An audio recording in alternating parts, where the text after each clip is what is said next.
à tous. Merci beaucoup d'avoir fait de moi l'un des vôtres. C'est une entrée en matière qui me touche beaucoup. Je vais rentrer directement dans le vif du sujet, c'est toujours plus efficace. Les médias mainstream font-ils de la propagande antisociale? Oui. À fond les ballons. Voici quelques exemples d'affirmations péremptoires que vous avez tous entendues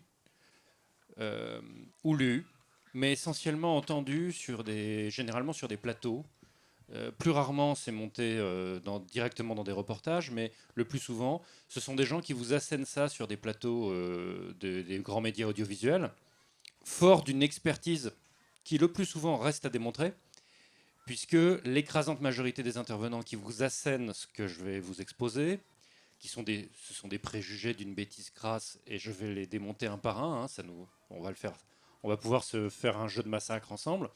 Euh, les gens qui vous balancent ça, ça va être des gens comme par exemple Nathalie Saint-Cric ou Bruno Jeudi ou Barbier, enfin toute la clique là, les abonnés habituels des plateaux de C'est dans l'air, des plateaux d'éditorial, de débat qui sont en fait quelque part entre le bistrot, le mauvais bistrot, et parce qu'il y a du bon débat de bistrot, mais quelque part entre le mauvais bistrot et les préjugés de la mère Denis, quoi, vous voyez, en termes de niveau.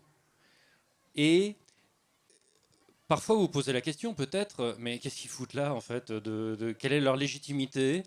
Je ne sais pas, intellectuelle, académique, qu'est-ce qu'ils ont publié, enfin, à quel titre ils sont sur ce plateau pour nous dire ce qu'il est intelligent de penser de la réforme du Code du travail, par exemple? Bah, la réponse, c'est rien. Ils ont juste fait des écoles de journalisme, généralement. Ou alors, beaucoup d'entre eux ont fait Sciences Po. Alors, j'en sors, donc je peux le dire. Sciences Po, c'est une école dont l'essentiel de la formation consiste à apprendre à pérorer de manière efficace, au sens étymologique de pérorer, en 10-15 minutes, et apprendre à citer des livres et des auteurs et des penseurs qu'on n'a pas lus.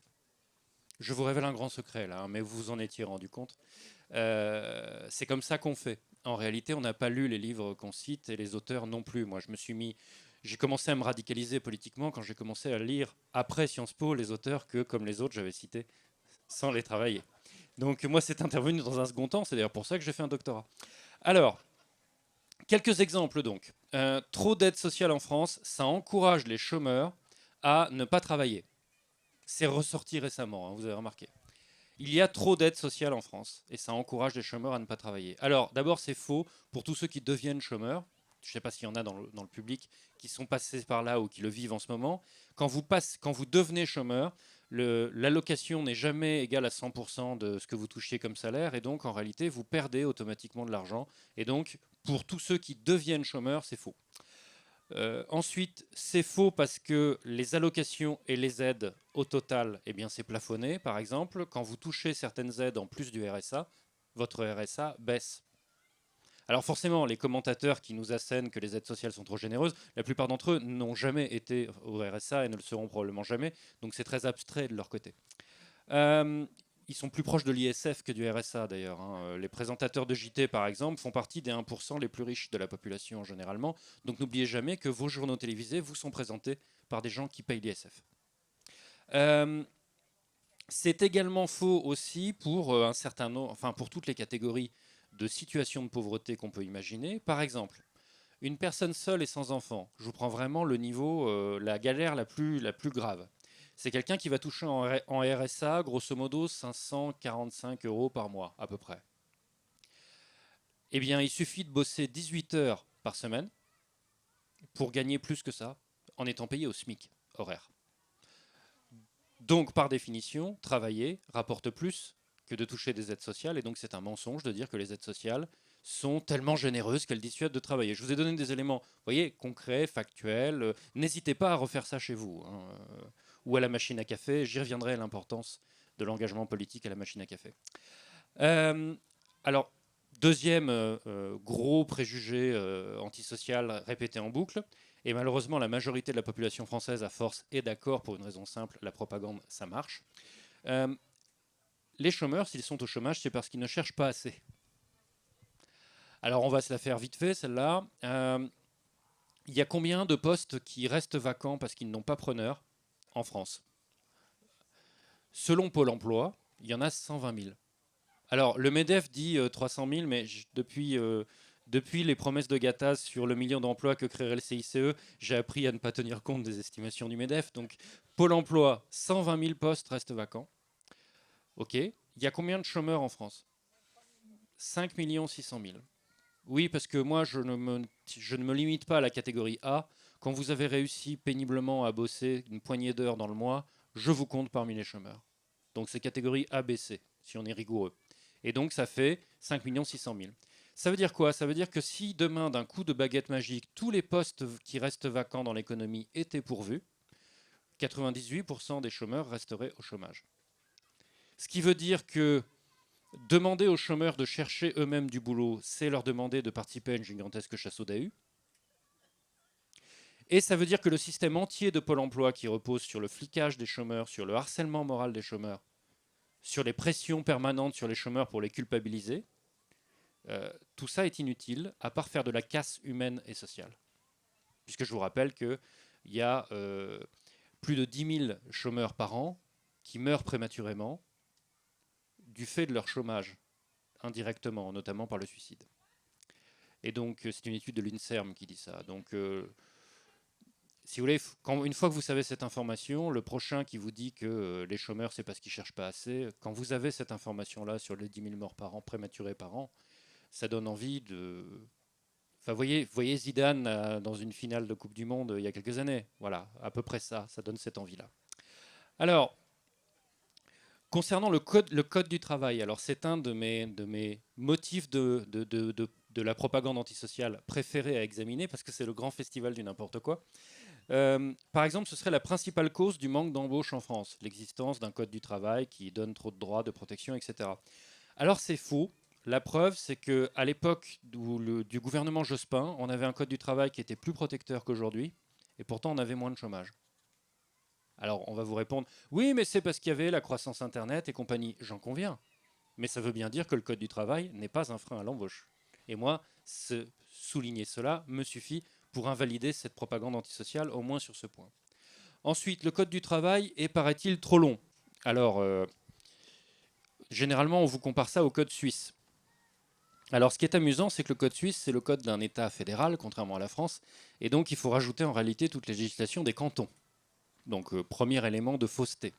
Deuxième élément de fausseté, le code suisse est certes très court, mais c'est notamment parce qu'ils ont beaucoup moins de droits, les Suisses, que nous. Par exemple, le CDI, le I de indéterminé, les Suisses le prennent très au sérieux, c'est-à-dire que du côté de l'employeur, il peut, sans avoir à justifier, interrompre un CDI à son bon gré, quand il veut. Il faut juste qu'il respecte un délai de préavis. La notion de licenciement abusif n'existe pas en pratique chez les Suisses. Voilà. Donc oui, le code suisse est plus court, mais ce n'est pas forcément une référence. Accessoirement, il y a d'autres codes qui sont très longs dans l'arsenal législatif français, mais ça c'est bizarre, on n'en entend jamais parler. Par exemple, le code monétaire et financier, qui régit pas grand-chose, la finance, la banque, la bourse, etc. Eh bien lui aussi, il est très long, mais ça, on n'en entend jamais parler. On va vous faire des caisses sur le code du travail. Alors, petite parenthèse, puisque ce code est manifestement, le code du travail est, paraît-il, trop long. Donc on est bien d'accord, les réformes de ces gros malins l'ont raccourci. Eh ben non, à chaque réforme, il est plus long. Donc cet argument est un mensonge. Le code du travail est également trop compliqué, paraît-il. Alors on est bien d'accord, les réformes au fur et à mesure, si c'est ça le problème qui est visé, on est bien d'accord que le code du travail a été simplifié au fil des réformes, n'est-ce pas? Eh bien non, les réformes l'ont rendu de plus en plus compliqué en mettant en place de plus en plus de dérogations, de cas particuliers, d'exemptions de ceci, d'exonération de cela, etc. Puisque moi, je peux vous faire un code du travail sur le volet des types de contrats de travail. Je peux vous faire une rubrique du code du travail consacré au contrat qui peut faire, si vous insistez, je peux vous la faire en 10 lignes. Hein. C'est simple. Je prends la définition du CDI qui fait 10 lignes. Et je dégage tout le reste. Vous m'accorderez que ce serait une simplification. Bizarrement, une simplification dans ce sens-là, on n'en entend jamais parler. Et d'ailleurs, un groupe d'économistes et de juristes avait publié chez Dalloz une proposition de code du travail plus court, plus simple, en gardant les mêmes droits et les mêmes protections pour tous les salariés. Bizarrement, on n'en a quasiment pas entendu parler pendant les différentes réformes, et ce document existe toujours, et il n'est quasiment pas cité. Vous aurez un papier ou deux, un dans Libé, un dans Marianne, et basta, quoi. Donc code du travail trop compliqué, vous voyez bien que c'est encore une blague. D'ailleurs, code monétaire et financier, pendant ce temps-là, j'aime beaucoup le comparer, cette situation, au code monétaire et financier dont on parle jamais. Lui, on vous dit jamais qu'il est trop compliqué. Moi, je l'ai lu. Enfin, je l'ai lu, je ne l'ai pas lu en entier, hein, mais j'ai lu des passages. Ayant fait un bac S, il y a des formules mathématiques dedans, il y a des formules mathématiques dans le code. Et bien, il y a des formules mathématiques dans le code. Moi qui ai fait un bac scientifique, j'arrive pas à les comprendre. Vous voyez? Bon. Faciliter les licenciements crée des emplois. Facilite la création d'emplois. Vous avez entendu ça aussi? Alors c'est faux. D'abord, constat objectif. On précarise les contrats de travail depuis une trentaine d'années maintenant. La création du CDD, la création des contrats de mission, la création des stages, des trucs, des machins. Est-ce que ça a eu un impact massif et durable sur la création d'emplois en France? La réponse est non. Quand vous regardez le rythme des précarisations des cadres contractuels, d'une part, et quand vous regardez d'autre part l'évolution du nombre de chômeurs dans le pays, c'est manifestement totalement décorrélé. Il n'y a pas de lien entre le cadre contractuel et le rythme des embauches. Ce n'est pas vrai. Le seul cas où à la rigueur ça peut marcher, mais est-ce la société dans laquelle nous voulons vivre? C'est quand vous rendez légal de payer des gens à la tâche pour une poignée d'heures. Et là, effectivement, vous allez avoir, tiens, prends tes 200 balles pour aller faire je ne sais quelle micro-tâche, et puis le reste du mois, bah, t'as qu'à crever de faim. Donc là, effectivement, ça, les 1 euro job ou les trucs comme ça, effectivement, ça peut exister. Mais dans ce cas-là, ça donne le retour à l'ouvrier payé à la tâche de la fin du 19e siècle. Alors, ce qu'ils appelleront, parce qu'ils ont le sens de l'humour involontaire, une modernisation. Alors, autre élément, faciliter les licenciements permet de faciliter les créations d'emplois. En fait, plus simplement, faciliter les licenciements, ça facilite les licenciements. Point. Tout le reste, c'est de la conjecture. Alors, baisser les charges des entreprises, ça crée des emplois. Et il faut baisser les charges des entreprises pour créer des emplois. Alors là, réponse très simple, quel est le rapport? Quel est le rapport? Et élément très simple pour le prouver, en 4 lettres, quelqu'un là? CICE, merci, exactement, voilà. Quand on me dit il faut baisser les charges des entreprises pour créer des emplois, je réponds CICE. Et généralement, je n'ai pas besoin de rajouter plus, parce que l'intervenant qui est favorable aux baisses de charges des entreprises, à ce moment-là, il regarde ses chaussures. Hein, parce que le coût du on créera 1 million d'emplois et il y a eu zéro. Vous savez, non, zéro, c'est même pas 100 000, c'est zéro. Vous savez comment ils ont essayé de vous l'emballer? Dans les rapports d'évaluation France Stratégie, c'est emploi créé ou préservé. C'est bon les gars, assumez, ça a créé que dalle. Bon, bah rassurez-vous, on s'en doutait un peu. Ça a coûté des dizaines de milliards, hein, ce truc. Donc avec ça, mesurer le nombre d'emplois qu'on pouvait créer payés au SMIC en les subventionnant à 100% dans l'économie sociale, solidaire et associative. Sur des choses où il y a besoin de bras pour le coup. Donc c'est vraiment un gaspillage épouvantable. Notre système de protection sociale est trop généreux. Alors ça, on l'entend tout le temps. Alors c'est faux, puisque en pourcentage du PIB, c'est-à-dire en part de notre richesse annuelle, la France dépense un peu moins que l'Allemagne, le fameux modèle allemand. Donc il faudra m'expliquer, le modèle allemand, c'est pas à géométrie variable. Donc, encore que moi, historiquement, j'ai toujours un problème quand on m'explique que l'Allemagne est un modèle, mais ça n'engage que moi. Là-dessus, pour le coup, leurs dépenses de protection sociale, en part de leur richesse consacrée à ça, c'est plus élevé que chez nous. Donc non, nous ne sommes pas particulièrement dépensiers en matière sociale, c'est faux. La Sécu est en déficit à cause des abus des usagers. Vous savez, ces salauds de fraudeurs et d'abuseurs qui prennent l'hôpital pour une partie de pique-nique, etc., etc. Alors c'est faux. C'est faux d'abord parce que c'est faux d'abord de dire, parce que vous entendez ça tout le temps, hein, vous le lisez dans la presse, vous le voyez les plateaux télé, les plateaux radio, vous avez toujours le gros malin qui vous prend, ou la grosse maline d'ailleurs, soyons féministes en la matière aussi, vous avez la personne qui prend son air très important, genre je vais sortir quelque chose de profond. Alors immanquablement arrive un gros préjugé pas étayé derrière, et ça donne, parce qu'il y a quand même beaucoup de gens qui abusent des urgences. Alors, pourquoi est-il impossible que la saturation des urgences, qui n'est pas contestable, soit la grande cause de déficit de l'assurance maladie? Eh bien, pour une raison simple, quel est le poids total du service des urgences dans le budget de l'assurance maladie? 0,16%. Voilà, donc j'ai même pas besoin après de vous expliquer en détail pourquoi les urgences sont saturées. Peut-être parce que OCS médecin est trop cher, peut-être parce que les médecins en ville, passé 20 heures, il n'y en a plus qui sont disponibles, peut-être parce qu'il y a des déserts médicaux absolument gigantesques dans toute une partie du territoire national, etc. etc. Peut-être parce qu'il y a un problème de pauvreté dans ce pays, enfin on pourrait, et peut-être que c'est pour ça que les urgences sont devenues en réalité indispensaires. Mais ce qui est certain, c'est que ce n'est pas ça qui produit un problème de déséquilibre financier de l'assurance maladie. Par ailleurs, on vous dit ah mais c'est le problème des fraudeurs. Alors quand on vous dit les fraudeurs, assez rapidement on va vous faire des trucs plus crades, c'est-à-dire de vous expliquer qu'en gros c'est un problème, c'est à cause des Arabes. Bon, alors je fais une parenthèse là-dessus parce que je voudrais saisir dans la profondeur de sa quintessence intellectuelle la pensée politique du Front National qui s'appelle maintenant le Rassemblement National. Quand il vous parle de laïcité, il vous parle des Arabes. Quand il vous parle de l'islam, il vous parle des Arabes. Quand il vous parle de l'identité nationale, il vous parle des Arabes. Quand il vous parle de l'insécurité, il vous parle des Arabes. Quand il vous parle de l'immigration, il vous parle des Arabes. Quand il vous parle des problèmes d'équilibre comptable, de quoi que ce soit, mais en particulier la Sécu, il vous parle des Arabes. Quand il vous parle du logement social, du manque de logements sociaux, ils vont vous parler des Arabes. Alors, il y a un sujet sur lequel il faut leur reconnaître qu'ils ne sont pas en train juste de vous parler des Arabes pour vous dire que c'est un problème. C'est sur l'Union européenne, où ils vous disent que l'Union européenne est une structure qui pose problème. Pourquoi? Parce qu'elle laisse trop rentrer d'Arabes. Voilà. Donc, les gens qui espèrent changer le système de manière constructive en allant voter pour ces gens-là, je les invite simplement à se rendre compte qu'il y a quand même une obsession sur un thème et qui en plus pour dire des bêtises. Alors, j'en reviens à notre sujet. Les fameux fraudeurs à l'assurance maladie.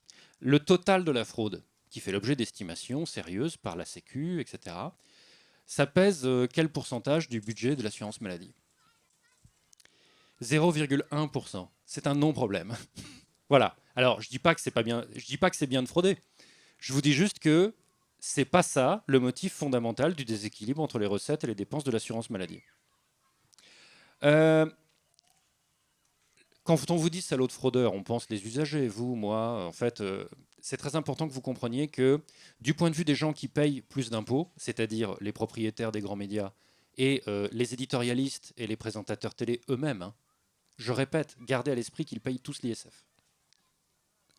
C'est très important pour tous ces gens qui payent plus d'impôts que la moyenne de répéter en boucle que vous tous, vous consommez beaucoup trop de solidarité sociale, de justice sociale, de services publics, parce que vous comprenez, ils savent bien que c'est à proportion, c'est surtout avec leur fric.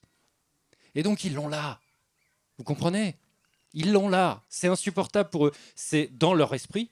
C'est avec leur pognon que vous achetez vos médicaments. C'est insupportable. Vous en consommez trop. Et vous en consommerez toujours trop. D'ailleurs, gardez ça à l'esprit la prochaine fois que vous l'entendez. On paye trop de ceci, on paye trop de cela. Il y a une question que j'aimerais, mais je ne me fais aucune illusion, ça n'arrivera pas, mais je lance un appel s'il y a des journalistes qui tombent sur cette vidéo. La prochaine fois qu'un des différents factotums du système en place dit on paye trop de ceci, trop de cela, etc., posez-lui la question, c'est combien, pas trop. Pourquoi je vous demande de poser la question, parce que comme ça, vous demanderez combien c'est, pas trop. On saura que ce socle-là, on le prend et on n'en discute plus jamais. Et on discutera qu'à partir de ce niveau. Et donc, on aura déjà ça comme base de négociation où on arrêtera de nous embêter. Parce qu'en réalité, si vous écoutez le MEDEF, c'est toujours trop. Hein. L'impôt sur les sociétés est trop élevé aujourd'hui. Il est à combien? 33 un tiers. Il pleurait déjà quand il était à 50. Hein. Et s'il est à 15, ils vous diront qu'il faudrait qu'il soit à 10. Ne vous faites aucune illusion. Donc, la fraude à l'assurance maladie, par ailleurs, salaud de fraudeur, vous et moi donc. C'est faux, plus des 2 tiers de la fraude à l'assurance maladie, ce sont les établissements de santé, notamment les cliniques, et les professionnels de santé, par exemple des médecins libéraux qui vont faire des facturations bidons. J'ajoute que le mythe du patient irresponsable, alors on dit de plus en plus client, hein, c'est important que vous compreniez que c'est un business, le patient, la responsabilisation du patient. Vous connaissez beaucoup de patients, vous, qui font les ordonnances eux-mêmes? Moi, j'en connais pas parce qu'il y a un médecin pour ça. Et donc, responsabilisation du médecin qui signe les ordonnances, je suis d'accord. Responsabilisation du patient, certainement pas. Puisque par définition, c'est pas lui qui est donneur d'ordre. C'est important à garder à l'esprit. Par définition, le patient n'est jamais, jamais, jamais responsable des dépenses d'assurance maladie, puisque c'est pas lui qui les décide. Alors, petite parenthèse, il n'y a aucun rapport entre les recettes et les dépenses de l'entièreté de la sécurité sociale. Les recettes dépendent de prélèvements sur l'économie, CSG, cotisations sociales, etc. Et donc, elles montent ou elles baissent en fonction essentiellement de la santé économique du pays. Les dépenses dépendent de quoi? Principalement de la situation démographique de la population française, du niveau de vieillissement de la population, du progrès médical, etc., etc. Et donc, la notion même de trou de la Sécu, donc il n'y a aucune raison que ce soit à l'équilibre. Enfin, il n'y a aucune raison de postuler que ça doit être à l'équilibre, ou en excédent, ou en déficit. Ce sont deux variables différentes et déconnectées. Les pompiers, ils ont un budget pour fonctionner. Quand vous avez beaucoup plus d'incendies que d'habitude dans telle ou telle région, notamment par là d'ailleurs, hein, si vous avez un surcroît d'activité des pompiers qui fait qu'ils dépassent leur budget, on va faire quoi? On va parler du trou des pompiers? C'est absurde. Eh bien, c'est la même absurdité pour la Sécu. Alors, j'en viens, parce que je vais essayer de vous en caser un maximum. Les syndicats défendent des positions archaïques. Alors c'est amusant parce que quand les syndicats défendent le CDI, ils défendent quelque chose qui a été créé, c'est après la Seconde Guerre mondiale, hein, largement. Le CDI en tant que contrat. Pendant ce temps-là, quand on vous explique que les contrats de mission, c'est flexible, c'est moderne, etc., ou que l'auto-entrepreneur, c'est un truc moderne et formidable, chacun va être entrepreneur de sa vie, etc., etc., en vrai, ce sont quasiment tous ce qu'on appelle des ouvriers payés à la tâche. L'ouvrier payé à la tâche, c'est la fin du 19e, donc c'est beaucoup plus loin en arrière. Ou quand je réintroduis le partage de l'exploitation du transport ferroviaire entre 4 ou 5 grandes compagnies, les syndicats défendent le maintien de ce qui existe à l'heure actuelle. Donc je ne vois pas en quoi c'est archaïque de défendre le présent. Archaïque, présent. Ça ne marche pas. Bon. Alors que eux proposent de revenir à la situation qui prévalait avant 1936. Oui, parce que la SNCF telle qu'on la connaît actuellement, c'est 1936. Petite parenthèse, une des raisons pour lesquelles on a tout nationalisé, c'est parce que c'était un épouvantable bordel avec les 4 ou 5 compagnies privées. Et donc, je vous le dis d'avance, on va gagner du temps, ce sera le bordel et on parlera de renationaliser. Bon. Les syndicats lancent des grèves pour défendre les privilèges des fonctionnaires. Bon, on est bien d'accord sur ce genre d'affirmation, un contre-exemple me suffit. Les syndicats ont lancé une mobilisation contre la loi El Khomri. Il y avait quoi déjà sur les fonctionnaires dans la loi El Khomri? Rien. Ils ont manifesté, ils ont fait grève. C'est un acte de pure solidarité. D'ailleurs, merci encore. S'il y a des syndicalistes dans la salle, merci encore. Il y a beaucoup de gens qui vous versent des seaux de merde sur la gueule depuis des mois. Moi, je vous aime beaucoup.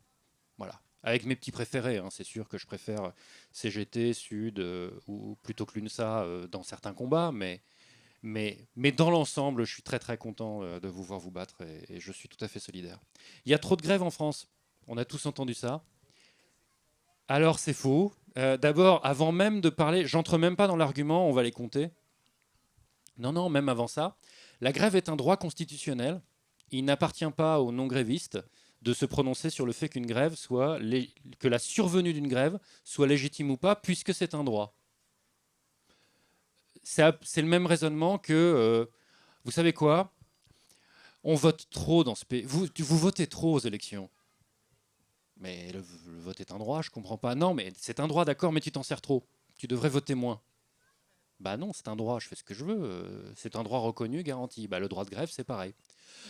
La grève, c'est bien, mais d'accord, c'est un droit, mais ça perturbe trop. Ça nous emmerde trop. Oui, alors, le concept de la grève, c'est de faire chier un maximum de gens pour que le donneur d'ordre des grévistes, vu le pataquès que ça fait, cède aux revendications. Donc une grève qui gênerait pas, comment dire, ce serait, t'as le droit de vote, mais seulement si tu t'abstiens. C'est à peu près aussi logique, donc c'est absolument absurde. Air France est en difficulté à cause des privilèges des pilotes et à cause des syndicats, encore eux. Alors c'est faux, ils sont en difficulté pour deux raisons. D'abord parce qu'on a mis en place une mise en concurrence, à l'époque où il n'y avait que Air France. Air France n'avait pas trop de problèmes de... Comment dire, ils n'avaient pas un problème d'effondrement de leur part de marché, puisqu'il n'y avait qu'eux. Il y avait d'autres soucis, mais en fait, par exemple, oh, ça coûtait trop cher, fallait censé être que l'État abonde, mais attendez, j'y reviendrai plus tard. Le fait d'expliquer qu'un service public n'est pas rentable est d'une profonde stupidité. Mais j'y reviendrai, j'y reviendrai. Donc c'est faux principalement parce que le vrai souci, ce sont les compagnies du Golfe subventionnées à mort par leur gouvernement et avec accessoirement un droit du travail esclavagiste, ce qui leur permet de faire du dumping massif et donc une concurrence déloyale massive vis-à-vis d'Air France, vis-à-vis de KLM, vis-à-vis de tous ceux que vous voulez. Même Delta Airlines, qui ne sont pas des enfants de cœur, souligne ce problème. Et d'ailleurs, c'est marrant, le problème fondamental qu'a eu Air France, c'est qu'ils ont eu quelque chose qui s'appelle la mise en concurrence. Je ne sais pas si ce terme vous est familier en ce moment, mais c'est ça en fait le souci qu'ils ont eu. Donc c'est encore une fois la même histoire, c'est-à-dire il n'y a pas de problème de mise en danger de l'avenir de tel ou tel grand service public de transport. Et puis arrive la mise en concurrence. La mise en concurrence pose des problèmes de concurrence déloyale. Et donc, on vous dit, il faut s'adapter à cette situation de concurrence. Non mais attends, il y a un autre moyen, c'est pourquoi tu m'as fait cette mise en concurrence au départ? C'était quoi l'urgence? Pourquoi c'est urgent de mettre en concurrence? Pourquoi? Parce que c'est bien, c'est ce que vous explique la Commission européenne. Alors en vrai, si on est rigoureux, c'est parce que les traités nous y obligent. Moralité, il ne fallait pas les signer. Voilà. Je rappelle qu'il y a à peu près la moitié de la population qui n'a jamais voté pour cette construction européenne-là, et donc cette position est parfaitement légitime. Alors, je m'empresse de dire que je ne suis pas en train de vous dire que je suis contre l'Europe, mais alors l'Union européenne sous cette forme-là, je suis assurément contre, oui, je ne veux pas qu'il y ait de doute là-dessus.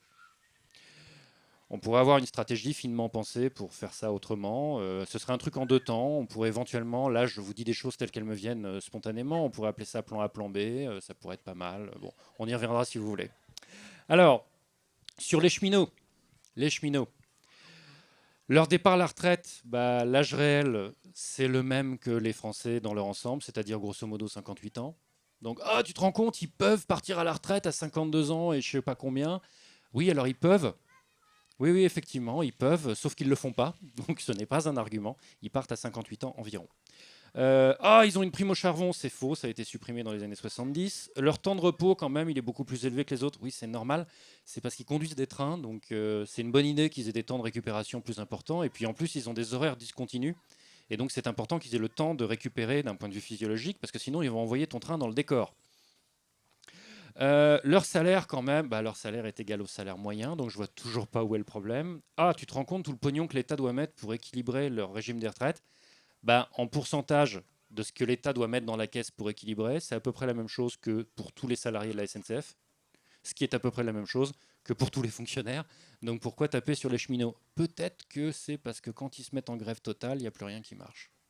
Et que donc c'est important de les finir à coups de pelle.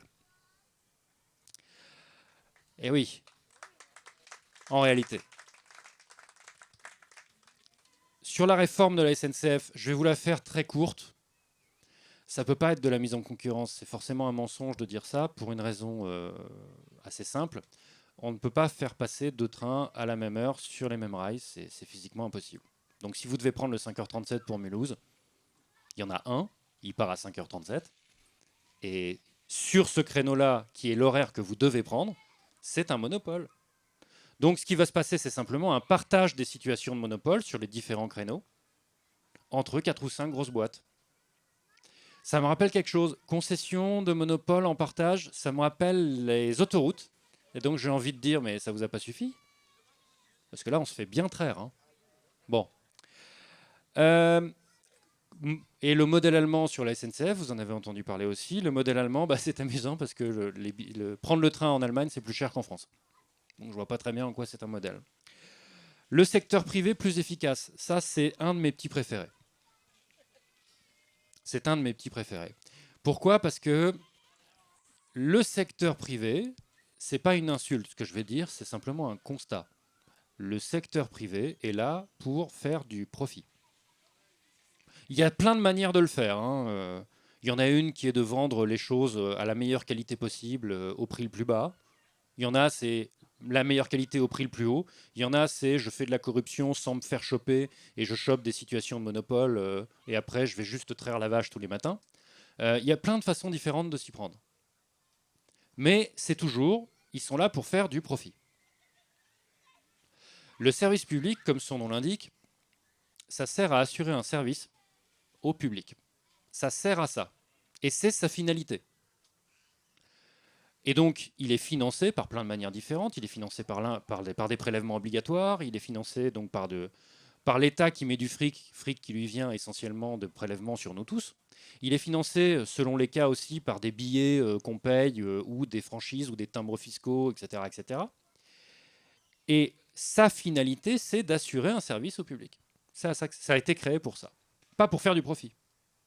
Donc quand on vous dit ce service public n'est pas à l'équilibre, bah, on s'en fout, il n'est pas là pour ça. La gendarmerie n'est pas rentable, elle n'est pas à l'équilibre non plus. Elle ne fait que des dépenses. On va fermer la gendarmerie? L'armée, à ma connaissance, n'a jamais été à l'équilibre financier, puisqu'elle n'a pas de recettes. Donc on fait quoi? On ferme l'armée? Bah, la SNCF, c'est pareil. La Poste, c'est pareil. Et Air France, quand c'était encore un service public, c'est pareil. Voilà, c'est simple. Et donc, évaluer la performance du service public avec les critères du secteur privé,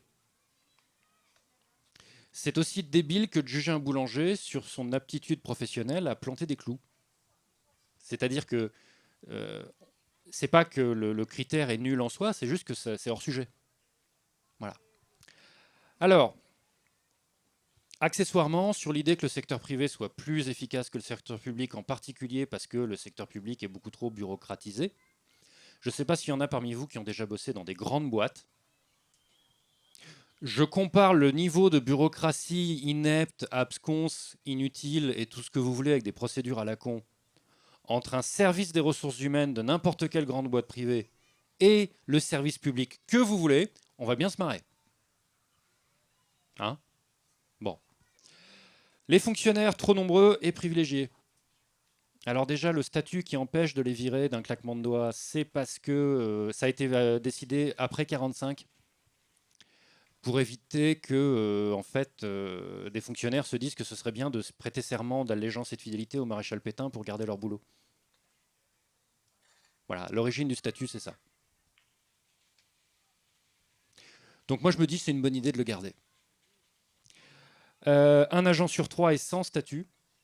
Les contrats aidés, c'est du boulot de fonctionnaire, mais ce n'est pas sous statut. Un certain nombre d'ATER, enseignants-chercheurs, etc., bah, ils ne sont pas sous statut, etc., etc. Les contractuels du secteur public, enfin des administrations, etc., ne sont pas sous statut non plus, etc., etc.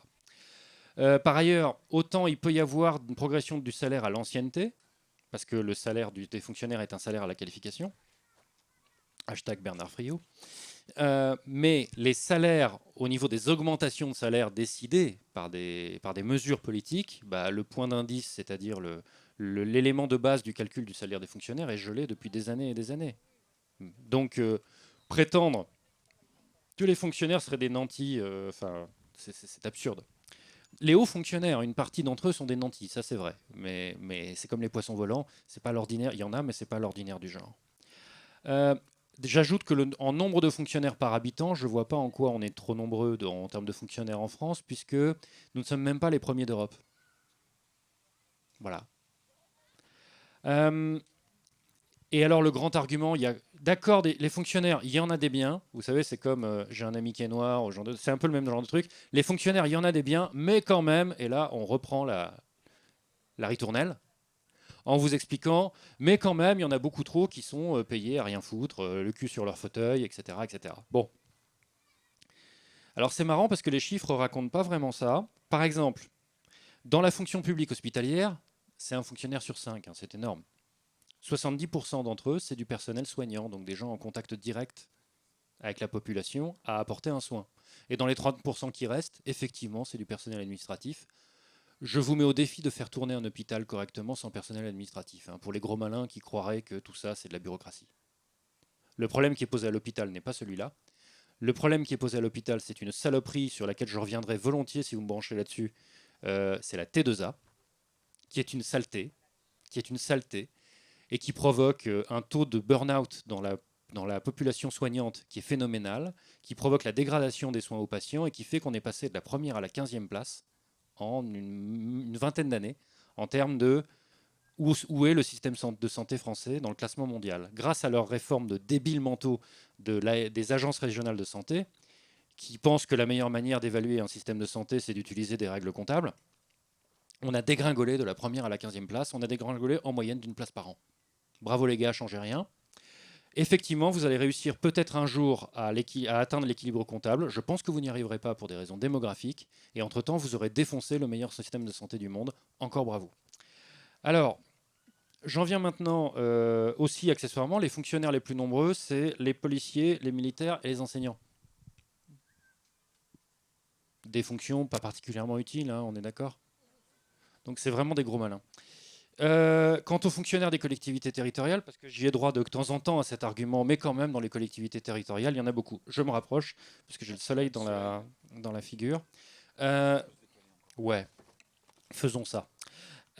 Comme on dit d'OSS 117, d'accord, faisons comme ça. Oui, les fonctionnaires des collectivités territoriales, il y en a un sur deux, c'est du personnel technique et de terrain, notamment des ingénieurs d'aménagement du territoire. Donc il faudra qu'on m'explique comment ils font, toujours pas. Si, c'est bon, je suis désolé, hein, mais là je peux pas, c'est plus possible. Ok, ça roule, désolé. Alors, donc je disais, ah ça va mieux, parce que là on prend le soleil comme il faut. Je suis très content hein, d'être au soleil, hein, entendez-moi bien, mais c'est juste que... Voilà. Donc, oui bien sûr. Par exemple, des ingénieurs en aménagement du territoire qui ont été beaucoup recrutés par les collectivités territoriales parce que l'État fait de moins en moins ce boulot. Et là, on va vous dire, il y a quand même trop de fonctionnaires dans la territoriale. Ben, gros malin. Si on déshabille d'un côté, on est obligé de rhabiller de l'autre pour que le boulot soit fait. Hein. Qu'est-ce que tu veux que je te dise? Alors, et enfin, je rentre pas dans les détails pour pas être trop technique, mais sur le fameux on paye trop d'impôts en France. Faites gaffe à cet argument parce que c'est tentant d'être d'accord. C'est tentant d'être d'accord.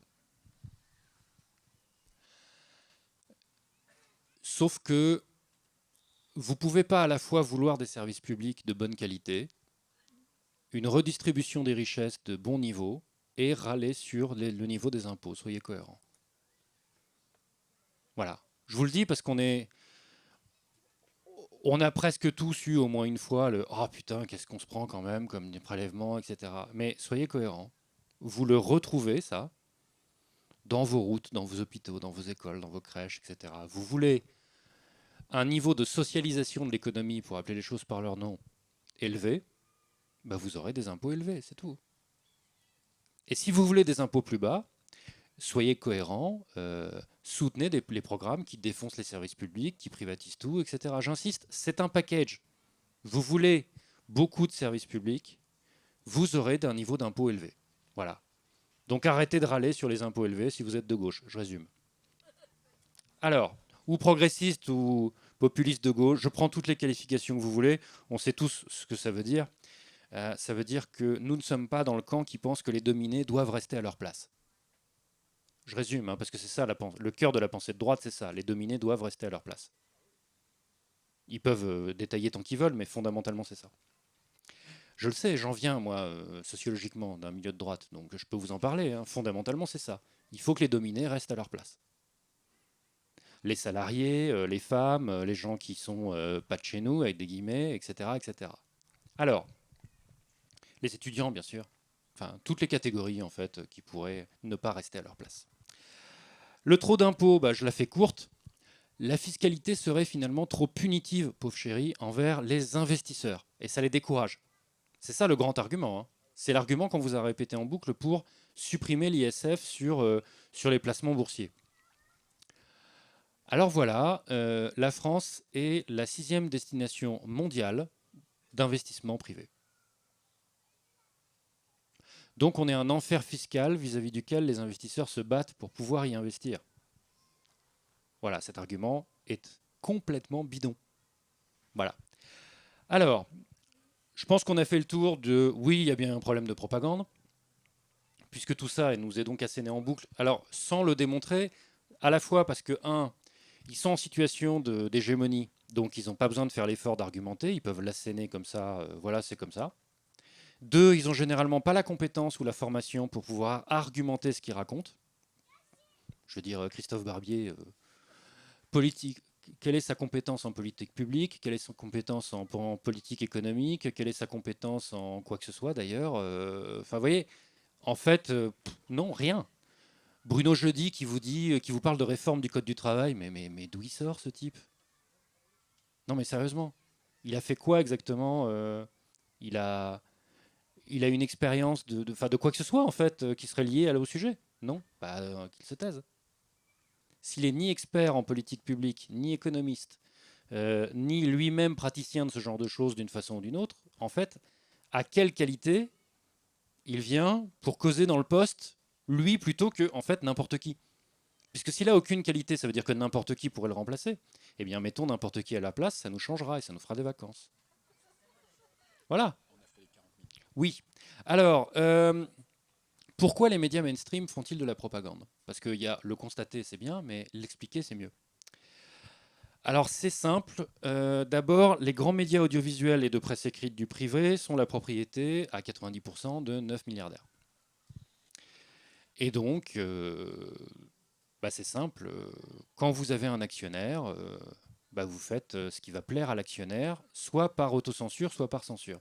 Alors le grand contre-argument à ça, je l'ai entendu 50 fois, je vais le régler vite fait, c'est mais attendez, moi j'ai jamais reçu de coup de fil. Bah ça veut dire que tu es obéissant. Parce que moi j'ai bossé comme éditorialiste chez RMC, et en 6 mois j'ai reçu 3 fois le coup de fil. Et la troisième fois, c'était pour me virer. Donc dire on ne reçoit pas, pas de coup de fil, c'est pas vrai. Et j'ai une amie très chère à mon cœur qui s'appelle Aude Lancelin. Elle a beaucoup bossé, beaucoup plus bossé que moi dans les médias pendant des années et des années. Et les coups de fil, elle y a eu droit, elle aussi. Donc si vous êtes journaliste et que vous ne recevez pas le fameux coup de fil de pression, c'est, je vous le dis, c'est un constat, c'est pas contre vous, ça veut juste dire que vous êtes obéissant.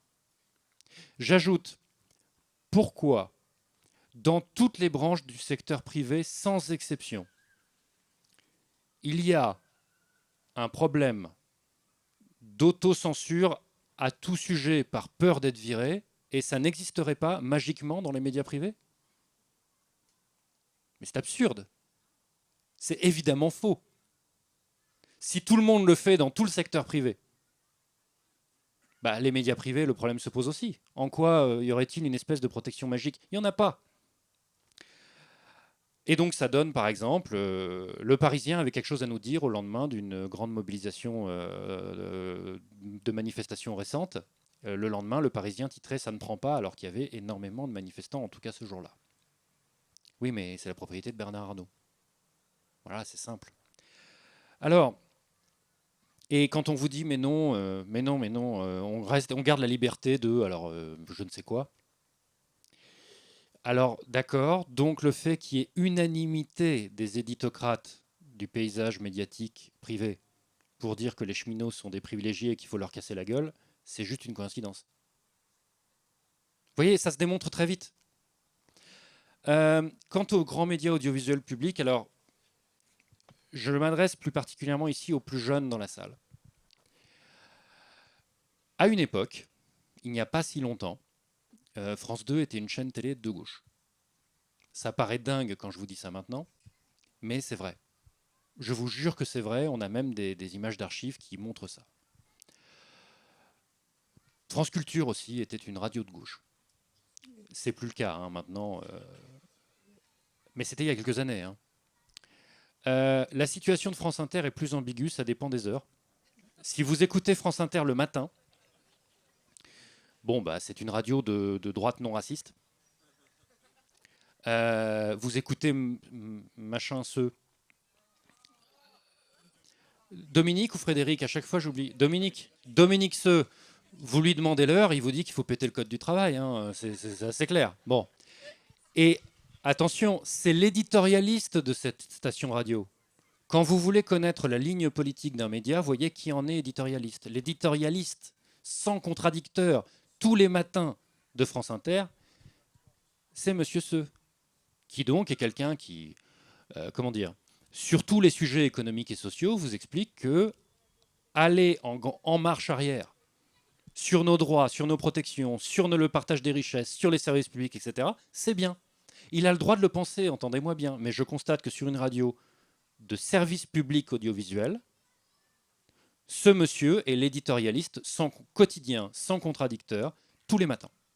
Et donc je sais la ligne politique de France Inter grâce à ça. Mais l'après-midi et le soir, les choses vont mieux. Il y a des émissions de résistance. Par exemple, par Jupiter, quand on l'écoute, on se sent en famille, hein, on va pas se mentir. Et puis il y a des émissions du soir aussi qui sont bien. Mais bon, il faut être un peu insomniaque. Hein, c'est tard quand même. Hein. Donc, il y a des émissions, il y a aussi des enclaves. Vous voyez, France 3, par exemple, le JT de France 3, en particulier le Soir 3, c'est quelque chose dont la ligne éditoriale correspond plus à une sensibilité qui est plus humaniste, qui est plus altermondialiste, qui est plus sociale. Alors que France 2, pendant ce temps, France 2, dis-moi quelle est la couleur politique du gouvernement et je te donnerai la ligne éditoriale du JT de France 2 et de ses émissions politiques. Vous connaissez la phrase, selon que vous serez puissant ou misérable, les jugements de cour vous rendront blanc ou noir.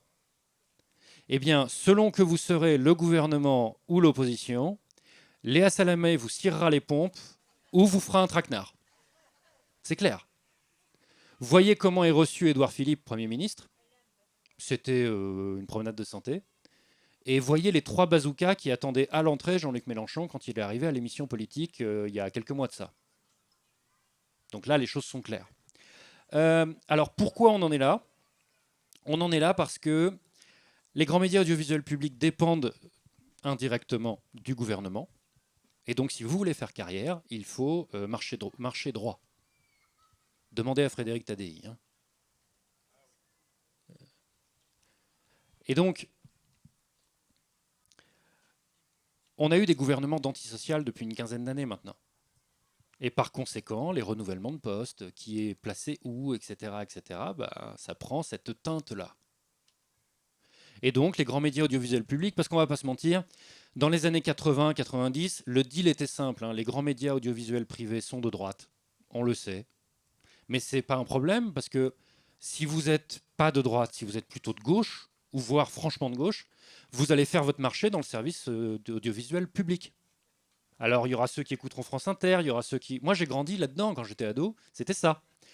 Si vous étiez plutôt de gauche, les différentes sensibilités du PS de l'époque, alors pour les plus jeunes, le PS était un parti de gauche qui ensuite est devenu de plus en plus à droite et qui ensuite a disparu.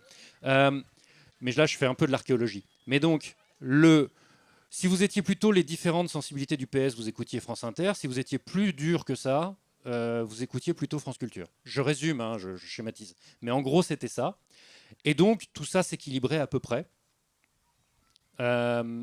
Sauf que maintenant, bah, si vous n'êtes pas pour le fait de péter les différentes protections, les différents droits, enfin, tout ce qui fait le modèle social français, bah, dans les grands médias audiovisuels, vous n'avez plus rien. À part, encore une fois, des poches de résistance. Je parle de Soir 3, je parle d'une petite moitié de la grille de France Inter, etc. etc.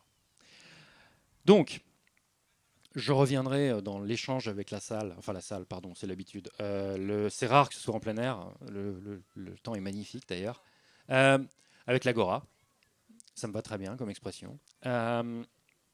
Sur que faire concrètement pour ne pas vous donner l'impression de quelque chose qui est cadenassé irrémédiablement. Et je vois des questions dont certaines n'ont rien à voir avec la choucroute, mais j'y répondrai quand même. Je vois des post-it là. Ouais. Ok.